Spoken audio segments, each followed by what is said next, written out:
ordinary world of literature. It is not so. When we understand the theories at the correct perspective and how to apply it to research, it will give us a good idea of the easy way to approach the theories. So I'm here to talk about the contemporary theories. So first thing is I just want to relate the history of translation first, because any area that we want to explore, if we are just aware of the history, how it came into existence, we will be feeling comfortable to handle it. So the theories and names that are in the translation studies has emerged at different periods, and also there are being changes made in the translation history according to the need of that era, and so it differs from one place to another. The changes are variety in its nature. And for example, I want to tell that the developments of translation in the Western world is not the same with the Arab world. So it differs from place to place. And also, each nation has a particular incident to relate to the birth of particular theories. So it is very interesting to know those incidents also. Come on, participants, let us move on to the incidents. So, the translation in the Western world is given birth by the story of the Tower of Babel in the book of Genesis. What is that is, according to Bible, there was a great flood and the descendants of Noah, they decided to settle down in the plain. And they are against the God's will, and they are challenging that they can build a tower to reach the heaven. And God wanted to stop the speaking us, and so he just made everyone speak different languages, and then the people failed in the attempt of building that tower. So this is a anecdote given in the translation emergency in Western world. So after that incident only, a number of languages increased through the diversion, and people started to look for ways to communicate. So hence is the birth of translation. So the birth of translation give rise to translation studies. The translation studies increase the research outlook. So the people started to get away from the story of Babel, and they tried to look to specific dates of translation history. And the researchers mentioned that translations go back to Romans. And Eric Jacobson, he rightly claims that translation is a Roman invention too. And Cicero and Horace also were the first theorists who distinguished between word for word translation and sense for sense translation. So, for the You just go ahead, madam. yes. So later on, the first step was the translation of Bible, but this translation of Bible remained to subject to many conflicts between the Western theories and the ideologies of translation, because at that time there were no steadfast rules and regulations formulated, and due to the need of the religious activities, people were made to translate Bible at different versions, and this was into many conflicts. Moreover, these conflicts on Bible, it was also intensified because of the Reformation in the 16th century. I would like I would like to just quote Mac Gurry here. Translation came to be used as a weapon in both dogmatic and political conflicts. So you can just know the powerful effects of translation that has made in the social and political arena also. And next to that, the invention of printing techniques in the 15th century, it also paved way to the appearance of many early theorists. Among that, the 19th century, there were two conflicting tendencies which were going on. The first group of people considered translation as a category of thought. So they saw even the translator as a creative genius who enriches the literature. But the second group of people, the critics, the receivers, saw translator through a mechanical function of making a text or a author known. That's all is the translator's preview on the view of the second group.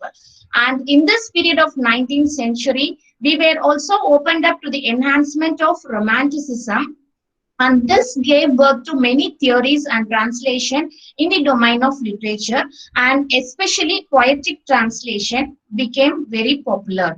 And I would like to quote an example of these translations is the one used by Edward Fitzgerald of Omar Khayyam. Okay, is it visible? The PPT is visible? Yes. Yes, madam. Yeah. So nowadays, the translation research has started to take another path, which is more automatic. The invention of internet, putting together with the new technological developments in communication and digital world, there is an increase in change of cultural exchange between the nations. So we are about to put into a situation that compulsorily we must be aware of other languages, nuances, so that we get attached to the whole world that is open up before us due to this technological advancement. And this leads the translators also to look for ways to just travel with these changes. And we have to, the translators have to be in advanced with the practical techniques that should enable them to translate more and waste less. So the translation has become more important, and it has occupied the much of a space in this era due to the technological advancements and internet together. So we can understand why translation has become much more important arena. And also the other version is that we have entered into the world of cinematographic translation. So it has given birth to the audio visual translation, which is also called as screen translation. So what is the screen translation is? It is just translating all kind of TV programs, including films, series, documentaries, anything that is telecast through the screen. So this field is based on computers and translation software programs.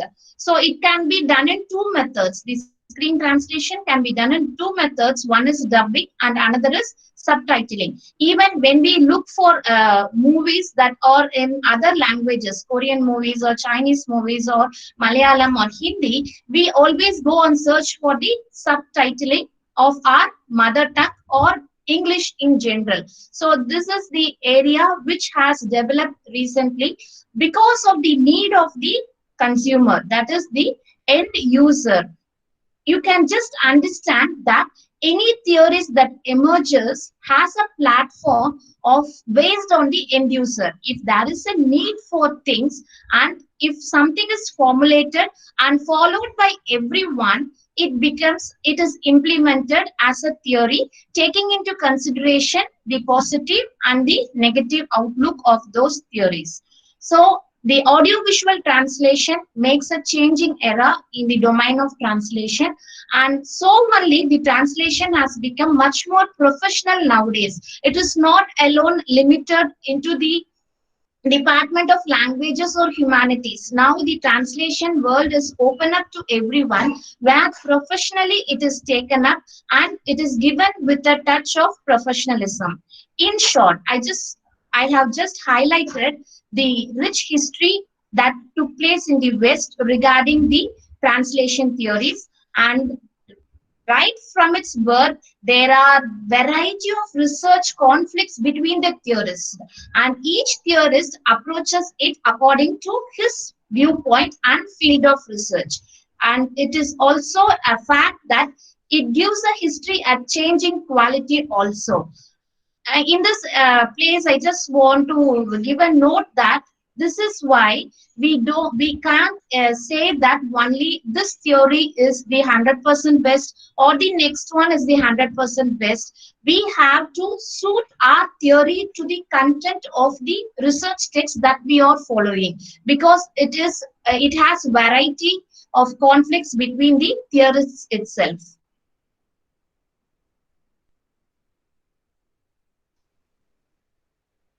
Yes. So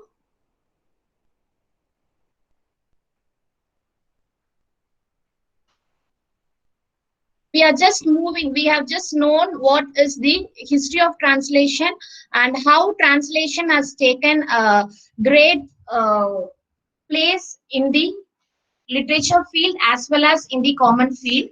So when we move to the second half of the 20th century, now the translation studies has become an important course in language teaching and learning at schools, which we were everyone are aware of. And it adds value to the creation of variety of methods and models of translation. The models are just updating according to the needs of the users. For instance, the grammar translation method studies the grammar rules and structures of foreign languages, whereas the cultural model also witnesses for the development of translation studies in the period. So, translation is not only a word for word substitution, but also a cultural understanding, says McCrack, which just explains the cultural model of translation. I just want to share my thought about these theories. I always wonder why we follow the theories from the West. Why don't we have our own Indian theories to take into research perspective? So here I want to underline that if you have a different perspective to approach a text and come out with valid points to make it as a theory, even then it can be done, provided that our creativity just moves us in the correct path. So there is an option for us to be a theorist also. So we need not even always get into the methods that are all theories that are already there. We can even evolve with new theories. The only thing is we must open up the arenas of reading and listening and putting into practice, making case studies, evolving out of our own results, and then make things possible to us also. So, among this, I just want to make a note of John Dryden, because he has given three basic types of translation, which every one of us are aware of. The metaphrase, and with the comparison of structures in this theory, that is between the native and foreign languages, and they take into consideration the functional correspondence, which give rise to the addition of stylistics and rhetoric also. So Naida, he just states it as they simply go one step further. That is, they, in the place of treating the form in which the text was first composed, they deal with the corresponding structures also. So the philological theories of translation are normally concerned with all kinds of stylistic features and rhetorical devices. So there comes the philosophical theory under this stage, under this kind. The most prominent theorist here is the theories of George Steiner. You must be aware of his name when you speak about translation studies. So he claims that after his book, after Babel, it is the first systematic investigation of theory and practice of translation since the 18th century. He also brings emphasis on psychological and intellectual functioning of the mind translator. So this theory underline the underlying translation process, and the theory of translation is essential because we need to know the semantic transfer from SL, that is the source language, to the target language. So he defines his approach as hermeneutic approach, which is put forth by George Steiner. And next comes the linguistic theories. The linguistic theories are based on the comparison of linguistic structures between the source text and the target text, rather than just comparing the literary genres and the stylistic features alone. So here, there we must take into consider the development of two factors. First one is this application has rapidly expanded the linguistics, that is the scientific study of languages, into several fields such as cognitive anthropology, semantics, pragmatics, and teaching translation skills. And also it has given emergence to the machine translation, which is providing a significant motivation on the procedures on linguistic analysis. So these two are the byproducts of the philosophical theory. So in this theory, we have to remember the prominent figures such as Naida, Roger Bell, and J.C. Catford. The linguistic translation is a product of these theories, which just view translation, that is the source text must have the equivalent target language units without the reference to factors such as context or connotation. So according to Naida and Tabor, it is only the linguistic translation that can be considered as faithful. So the linguistic translation has been advocated very much positively by Naida and Tabor. Next, this is the byproduct or the functional theories. That functional theories, they just shifted from the static linguistic typologies of translation to a functionalist and communicative approach. Actually, this shift happened in Germany. So this theory can be just made a broad view upon three areas: text type and language function, the theory of translational action, and the Scopus theory and text analysis model. I'll just make a brief about these three. The text type theory is built on the concept of equivalence the text. Rather than word for word or sentence for sentence is important, you can seek for some equivalence. That's all is advocated by the text type theory. When coming to translational action theory, the word action itself tells you that this kind of translation is purpose driven. That is, it must give an end product, outcome oriented human interaction, giving a special emphasis on the translation as a message transmission. So there is no need to look for the lexical or any other theories. You can just make it as a message transmission when you come to translational action theory. And the next one is that you must know this word scopus is the Greek word which delivers the meaning of aim or purpose. So we can directly get what does this theory mean is it stresses with the interactional pragmatic aspects of translation, arguing that the shape of the target text should be determined by the function. That is, what is the purpose of the translation? So it varies. The translated text varies depending upon the need for translation. But you must also note that this theory is highly criticized by the linguistically oriented approaches.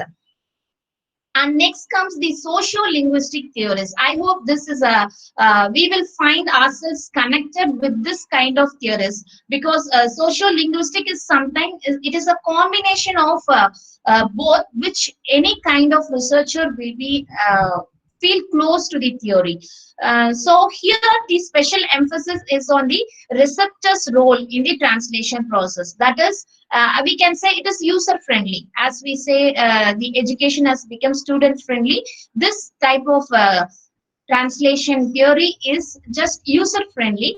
And they don't, but we cannot say that since it is user friendly, you can't, you can just overlook the language structures. It doesn't do that, but it takes the language structures with the functions. What is the function that the language structure does? So it pays way to the communicative process. And also these structures involve rhetorical devices and figure of speech, whether it is literary text or non-literary text. So this theory requires the translator to be language competence as well as language performance.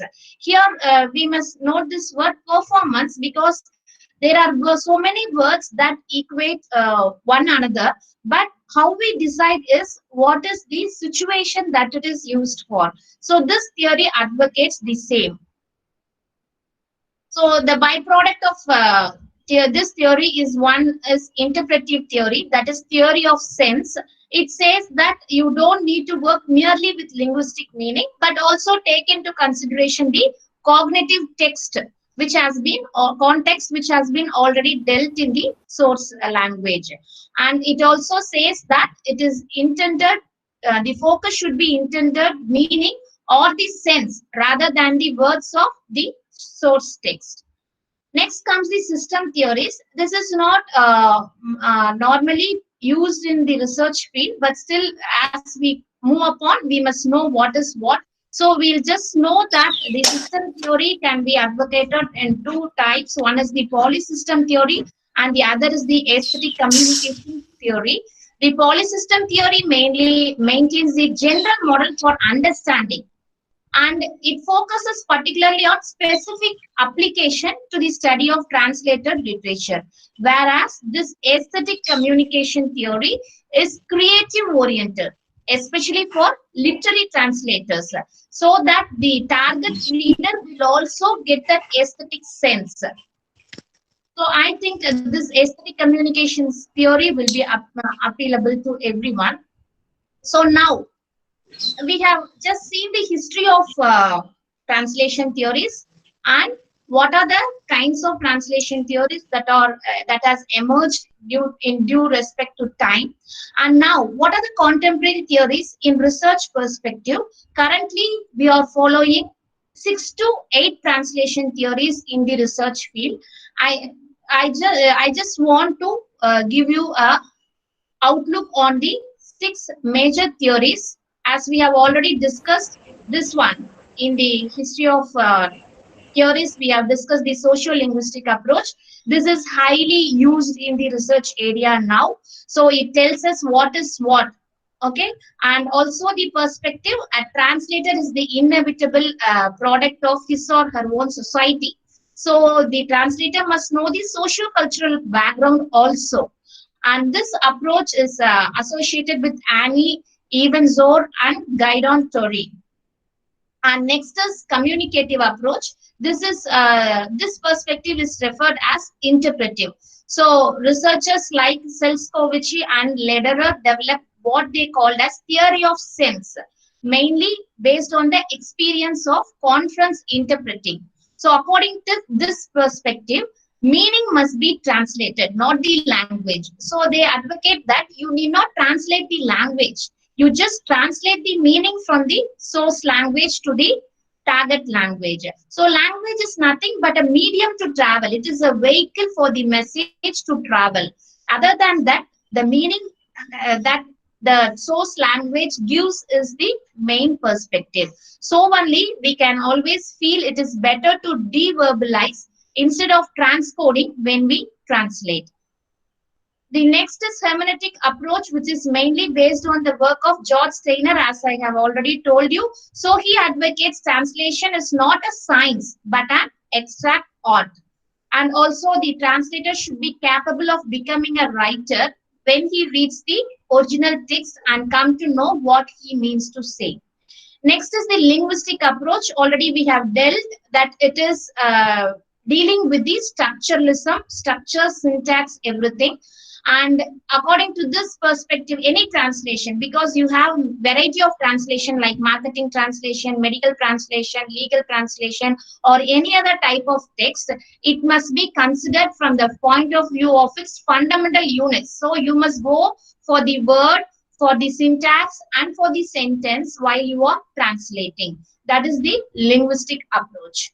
And there comes the literary approach, because this literary approach is it says that language has an energy, and through this manifested words it should result in experiencing a culture. So it gives us strength and ultimately meaning. This is what a translation writer should translate. That is the literary approach.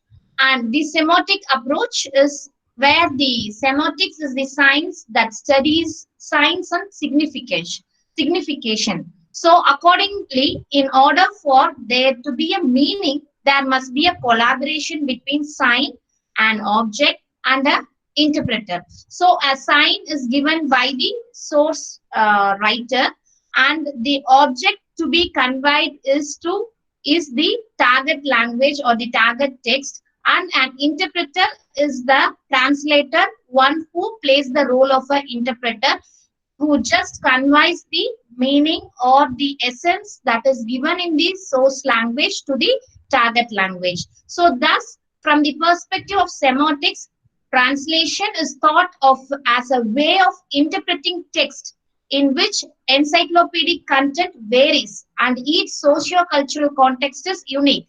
Yes, so yesterday even Dharni ma'am made a note of how the social aspects come into the translator's view, and she was talking about the Mangal Sutra, which the Indian or the South people and the North will be aware of, but it is not the same with the foreign countries. They can't understand this socio-cultural structure there, and the same way as Mahendran sir also quoted that we have a Tamil proverb saying that Marumaga Odacha Ponchatti, Mamiyar Odacha, it is Manchatti. So if you translate this into English, it can be easily translated to word.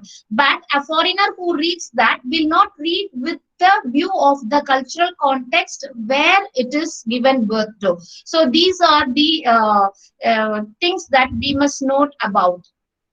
Okay, then we have come to we have exposed ourselves to the theories, the contemporary theories in research. So, what to do if we want to travel towards a comprehensive applicable theory of translation? What are the measures that could be taken? Is that possible? We can just see that. So I feel it is a very arduous task. It is very hard to formulate a comprehensive applicable theory because we are traveling among multiple disparities of existing theories. So here, Bell, he rightly maintains that a theory must reflect four characteristics.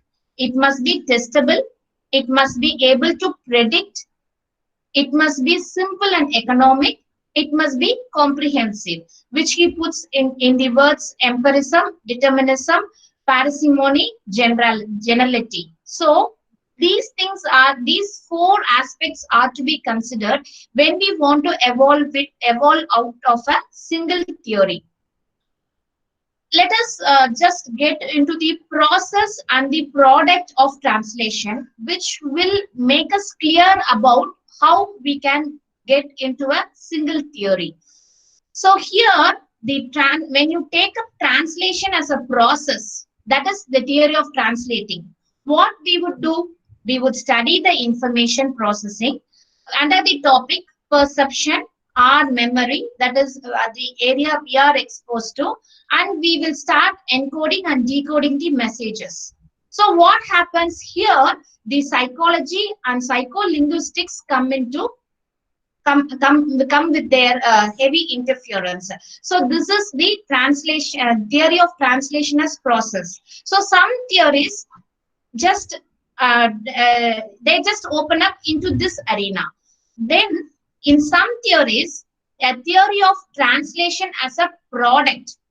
So which is a product here? The translated text. So this would require a study of text not merely by means of traditional levels of linguistic analysis. It is not at all enough. If you just carry on with the syntax and semantics alone, it will not be enough to view a product as a successful one, but it must also make use of the stylistics and recent advances in text linguistics and discourse analysis. So here, the theories that fall under this category are channelized as a theory of translation as a product. So when you deal with the first one individually and the second one individually, will we be satisfied? No, not at all, because both have to be in combination. So that is the third one I have listed, the theory of translation by both process and product. So the theory of translating is also important and the theory of translation also important. We are looking it as both process and product. So what is the requirement here? There must be an integrated study of both. Such a general theory is presumably the long-term goal for translation studies.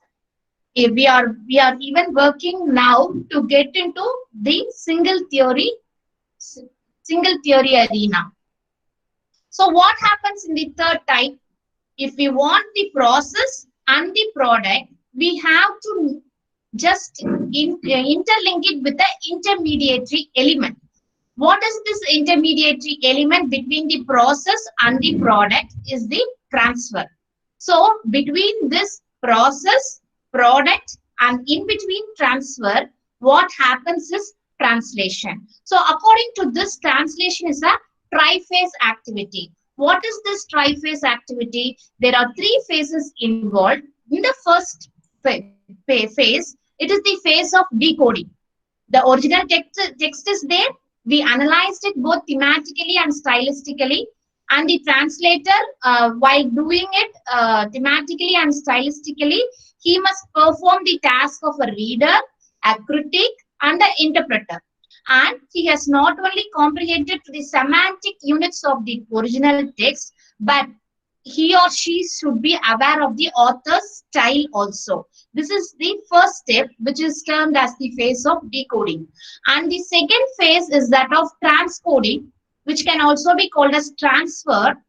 So the translator acquaints himself with the original text. So the translator usually starts to assign that equivalence in the target language. In most cases, however, equivalence is far from being identical. Should evolve with the nearest. That is, if at all you are not able to find the equivalent thing, at least you must evolve with the nearest, which is identical with the source language. So this is the second phase of transcoding or transfer. Now we come to the third and the final phase is the recoding. That is the transfer message in the target language, just combining with linguistics as well as literary conventions of the literary text, and it has to be semantically accurate and aesthetically effective. Yes, participants, don't you feel that if a literary text is semantically accurate and aesthetically effective, how will we feel, how will we have that emotion of reading a literary text like that? So we are just evolving with the third and the final stage, but it has to undergo all these three stages to evolve with the third stage. So what happens is we are moving into the arena of evolving the single theory translation method, and it goes on with as usual the controversies between the theorists, and the evaluation is still going on. In meantime, let me tell you what is the need for translation theories. So where comes the need? When you understand the need, then only you can make it effectively applicable to the research. So the translation theory's main concern is to determine appropriate translation method to the text or the text categories. You have to determine the which translation method can I apply to. And also it provides a framework of principles. You have strict rules, you have hints for translating text, for criticizing the translation, and even for problem solving the critical opinions that come for a translated text. So when there are strict rules to follow, we can easily work with the frame of principles. We can tell a thing which is wrongly perceived is wrong. This is right. So this is even advocated by Newmark in his approaches to translation. So as a result of what I told in the earlier slide, we are traveling toward the third phase of evolving with a single theory for translation. This is the result here. There is no single theory that can provide a translator with the rules of thumb. That is, this is the best one. The same is applicable to the researcher also. So when you do a research, there is no single theory that can provide you the effective rules and regulations to adhere with, and you can say that it is the best option. And what happens in every absence of such theory? It strengthens the argument actually that translation is not merely a mechanical enterprise but a creative one. So you can just link it with the socio-linguistic theory which we for which we went through in the earlier slides. It also advocated that the aesthetic pleasure of reading a literary text must be there. So that is again emphasis in this line. Translation is not merely a mechanical enterprise but a creative one. So we have evolved that there is no single theory to adhere when we come to translation theories, and we have just seen what is the need for translating theories into research. And now I would like to just give a hint of translating constraints, because as a researcher, we must be aware of the constraints that a translator undergoes, so that when we put any kind of the translated text into our research, we will know, we will put ourselves in the shoes of the translator also and try to understand the research text. So the first constraint is that he or she, the translator, will undergo a syntactic constraint, that is, different word order in the source language and target language. It is a heavy burden. You can simply take up the place of subject, verb, and object, comparing the English and Tamil language itself. So we make the subject in the first place. Next we put the verb, but it is not so in the Tamil language. The same happens with the semantic constraints also. But once you understand the meaning, the syntax will flow naturally and automatically. This is advocated by the Jekendorf. That is the main aspect in overcoming this semantic constraint also. And coming to phonological and parasodic constraints, they include features that are non-existent either in the source language or in the target language.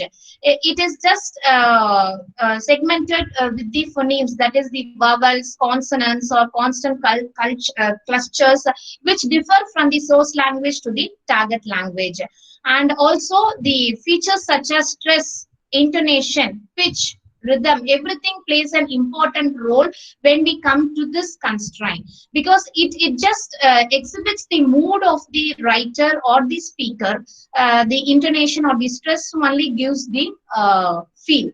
And the cultural and fatigue constraints, this also actually this topic is being dealt in elaborate by the tomorrow's speaker, Dr. Shanti Chitra ma'am from SRM. How a culture makes a constraint for translating. It is a wide arena actually. So the cultural specifications, whether it is religious or political or social, they seem to have an effect upon the translator. So just I would like to quote expression in Urdu, which has a equivalent meaning in English or Tamil. When you in Urdu actually, when you say Assalamu alaikum wa rahmatullah wa barakuda, it can be naturally translated into its English as good morning or good evening, and that is just a wish, right? And in Tamil, it is simply Manakam. So here we can just see how the phatic expressions pay weight to the constraints in translator. And also paralinguistic and psychological constraints. These constraints include the speaker's tone and loudness of voice, and also the tempo of delivery and gestures. So here the psychological state of the interpreter plays a main role. So when we are aware of these constraints, when you put your translated text into research, just take into consideration these main constraints that a translator would undergo, and then you make a research and you can apply the whatever applicable theory is correct, and then you can proceed with your research. So that you must be aware of this translating constraints also.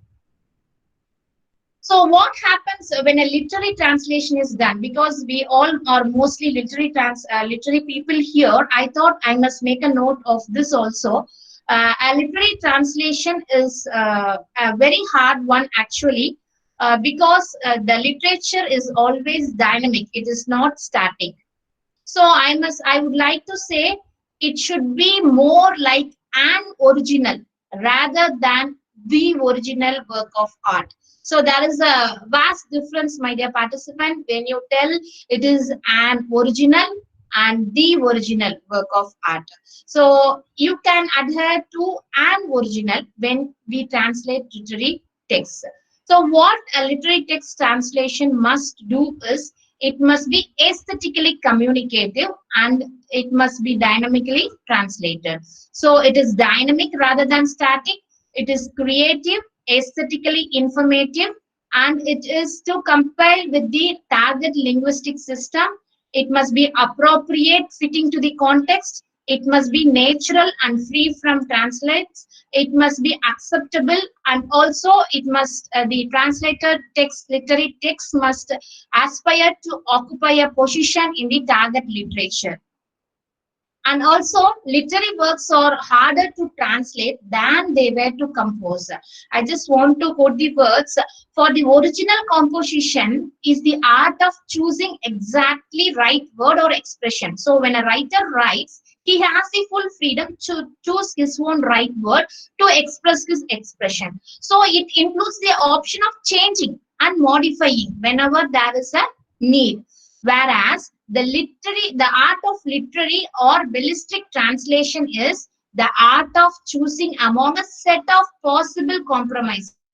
We have to compromise ourselves with the available things. So only I say that literary works are harder to translate than they were to compose. So here I want to term that translation is essentially a communicatively manipulated act. So now, this is a practical note from me. These are not set for fast rules which is put forth by the theorist or someone else. It is actually towards the end where I want to connect the translation theories and research. I'm presenting a practical note. What you can do when you want to apply the translation theories with your translation text as your research. So first is your choice of text. That is very much important, and the choice of text must be that one aesthetically appeals to you. You are very much interested, you are very much attached to that work of literature. Choose that kind of work which appeals to you is the first step, and then you, like the target language translator, the researcher too needs to possess the nuances of both the source language and the target language and apply it to the text taken for the research. And you have to take time to read the source text and also the translated text with research perspective, and expose yourself to critical opinions that are available in connection with the source text and your translated text. And while choosing the applicable theory, we have already told that there is no steadfast single theory available. So you have to get into the shoes of the source writer as well, source text writer as well as the translator, target text translator.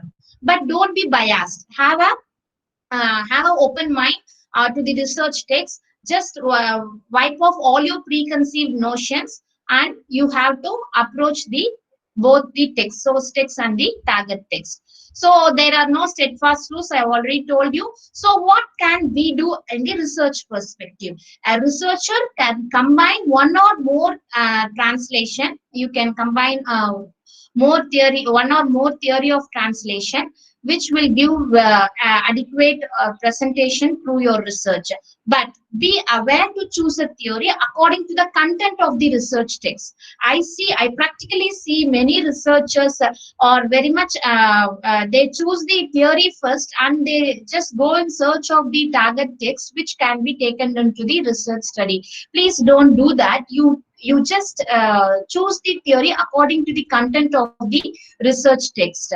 And a researcher is also bound to approach the research text with all its implications on history, culture, language, syntax, structure, and all indigenous aspect, I would say. So you must also, it is not that the translator alone need to know the indigenous aspects of the source language.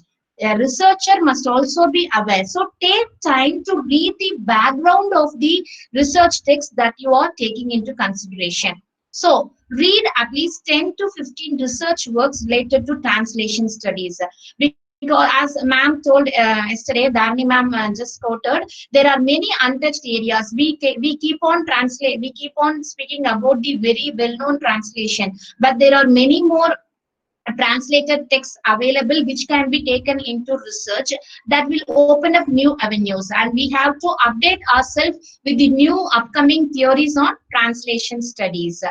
And also, while you're going through your research text, just mark down the areas, and wherever you feel the theory or some theories can be best applied, you just make a note of it and start writing justification for your implementation. Because these are a psychological process which happens within us when we just open up to the broad widen horizons of translation theories, case studies, everything. So you have to start writing your justification, and your research can be a supporting argument accepting the methodology or the meaning conveyed in the research text, or it can be an opposing argument also of the same critical opinion on the research text. So based on the previous step, that is whether you are supporting or opposing, you after choosing your translation theory or theories to the research text, you formulate your research problem and explore it in your study. You have to evolve with strategies, apply the theory or theories, and present your justification and findings. When I come across this word strategies, I have to just quote that. I think it is on Tuesday. You have a speaker from Uma Shankar sir from Sri Lanka. He is going to speak with these methods, strategies of translation.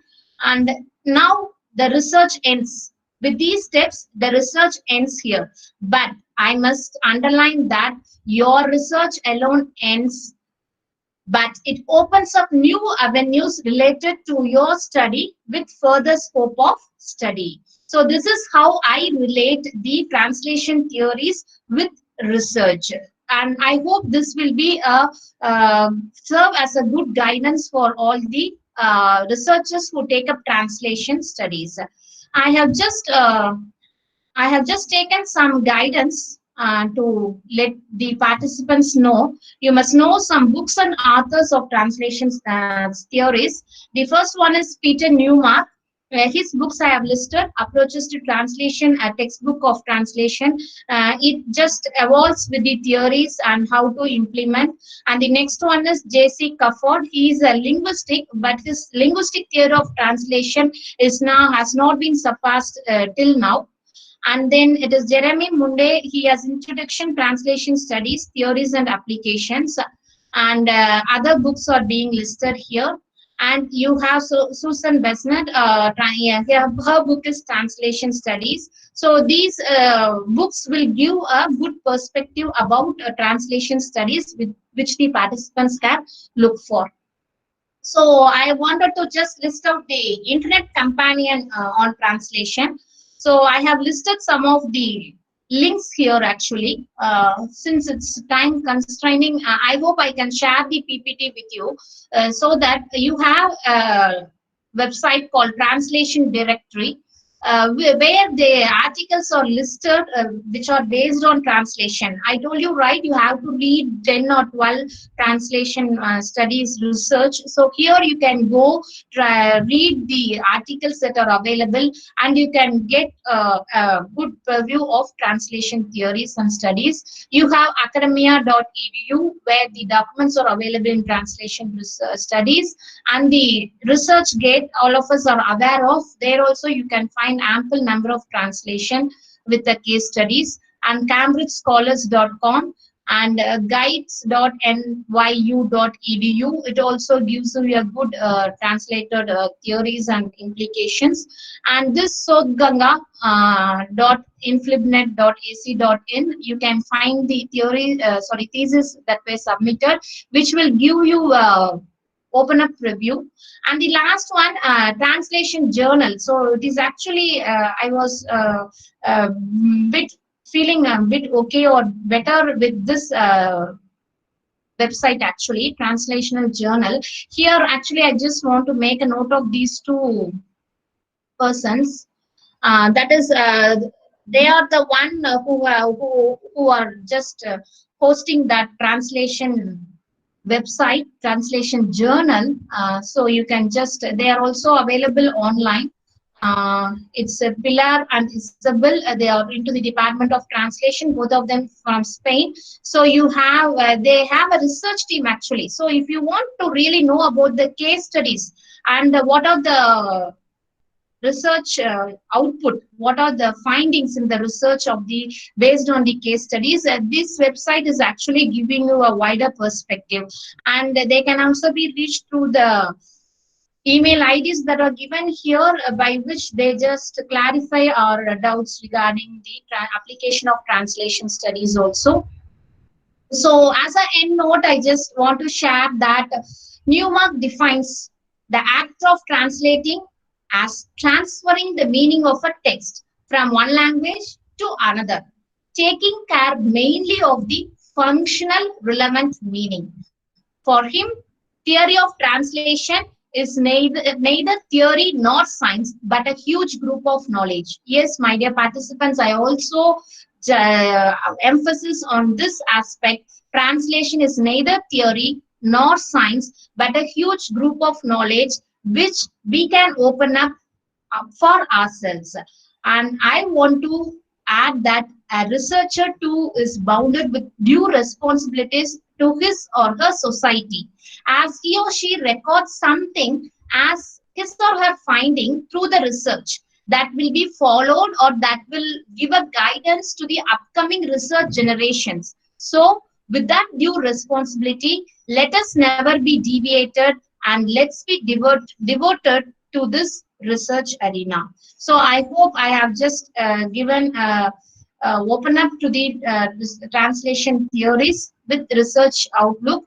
So I feel happy in thanking you all, and this is a good exposure, good avenue given to me. I would like to thank all the good hearts, the management principal and staff members of Srivasvi College also. May not be applicable to the culture of the target language. So the source language cultural implication is much more important to be imbibed in the target language text also. But still, how to translate the terms is that we have to make use of the theory which says at least make a equivalent of it, or else you can find even some of the words being taken into the adopted as the source language text itself in the target language text also. So some words are translated as such when there is no equivalence that could be found in the target language text. So the actually culture tomorrow uh, ma'am will be dealing with this in the elaborate way. So I suggest that if you can't find any cultural terms to be translated, you can find equivalence. Or if equivalence is somewhat difficult, you can just adopt the same word from the source language itself. So how can we carry appropriate meaning of certain regional words phonologically in the target language? Yeah, this is also the same as I told you earlier. This has this regional, whether it be regional, cultural, or religious things. I have already quoted an example, right? So the phonological transcription cannot be given as in the right way, but still, we have to make a relevant word translation so that it reaches correctly to the target language also. Your Hello, views ma'am. on trans. Hello, ma'am. Actually, Yes, I am a translator, and my specialization is translation. Actually, yes, dialect translation is very tough. Many of my students are doing research on translation in PhD, but we are yes, unable to find the equivalent for dialect. Have you found out any solution for that, ma'am? ma'am. The dialect is something that is totally the origin or the usage will be within that region it only. So we cannot find equivalent with the dialects also. It is again a big constraint for the translator. I agree. And again, if you can't find any direct word of translation for dialects, you can give the same word in the source language within quotes, and you can give some footnotes or explanatory how it is being used in the source language. It Ma'am, happens when we. we shall give transliteration, no, ma'am. Ma'am, it depends upon how you have carried on throughout the target text. If you have carried on throughout the target text with this approach, you can go on with transliteration. But if you have dealt some other methodologies throughout your text and you're just jumping into this methodology for the dialect alone, it will be somewhat controversy by which the reader will be just confused. So it is better to adopt the same methodology throughout your target text, and wherever there is a constraint, you can make use of a footnote or a clarification to make the reader clear on what aspect this has been done, whether it is the cultural implication or the dialect implication, anything for that matter. So you can give a footnote or explanation which will make the reader clear about your usage. That will be Yeah, the I right. think we can. I think we can give glossary, ma'am. Yeah, you can give glossary. Usually, ma'am, again, it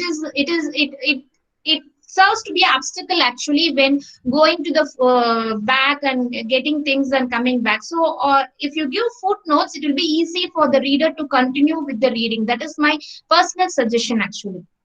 Okay, thank you, ma'am. Yeah, thank Ma'am, you, ma'am. will you please share your PPT, ma'am, so that we Yeah, can the ma'am. books Yeah, expert have yeah. that we can. I'll mail it to you. I'll mail it to you, ma'am. Okay, so kind of you, ma'am. Thank you. Yes, yes, ma'am. So again, the same questions are popping up like what, according to you, can be the best translation method? So since the question is what, according to you, I can tell that I usually go with the social linguistic approach because that gives a sense of togetherness with the source language as well as the target language. I feel so, but still now there has been a big what to say big clashes between the theorists. We have not evolved with the one theory formulation, but I personally feel that social linguistic approach, the communicative approach, is somewhat easier to do as well as easier for the reader also to approach the text.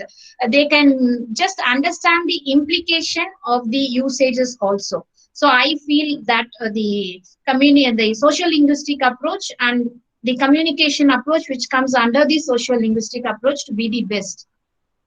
Ma'am, NIDA's closest dynamic equivalence is also very much useful, ma'am. Yeah, yeah, yes. That it gives what to say relevant areas of usage. That book is very much more important also. Thank you for your reference, ma'am. Yeah, thank you, participants. I hope the question we can end with the questions question. Thank you all. Madam, can Yes, I sir. ask some questions, madam? Madam, I am K. Chakrapani, Translation Studies Research Scholar. I couldn't Yes, find sir. some words, could find words like in certain equivalents neither from English to Telugu. For example, can take like parliament. We don't have any word for any language like parliament or maybe biscuit or cookies. We don't have any word we can find. Could you please tell me how can we translate those words? So just now I discussed with the dialect problem. If you would have heard it, the same would be applicable to your question also, sir. This is the most constraint when we come with any kind of translation, whether it is medical translation or law translation, anything to that matter. You can't find the equivalent words for some terms. Some terms it's accepted worldwide because there is a high interference of culture, the way of life, habits, even the climatic conditions. You cannot understand a text which is written in a very cold region where you live in the desert or summer region always. Even the climatic conditions play a very important role in understanding the source text. So you will have the constraint of translating certain words that cannot be avoided. You can try to find a equivalence, or else you just use the term as it is and give a footnotes. Right, sir? Thank you. Yeah. Thank you, madam. Thank you, Andy. Thank you, sir.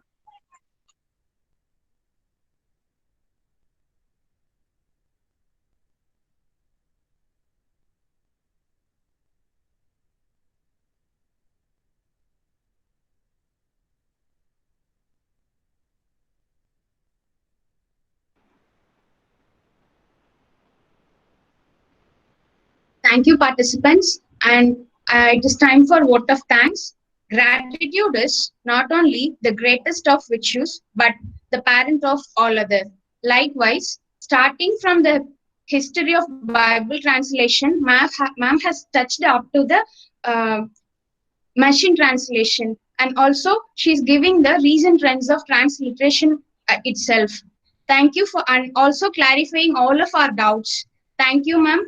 And it is my gratitude to pay my vote of thanks to for arranging this workshop. Thank you, Dr. Lieutenant N. Maitli, ma'am, and then today and also today as a today's speaker. And then I would like to thank Sri Vasavi College and the principal, English department fraternity members of Dr. Maitli, ma'am, and the management. I thank you all the participants, and we are looking forward your presence for the upcoming days also. Thank you.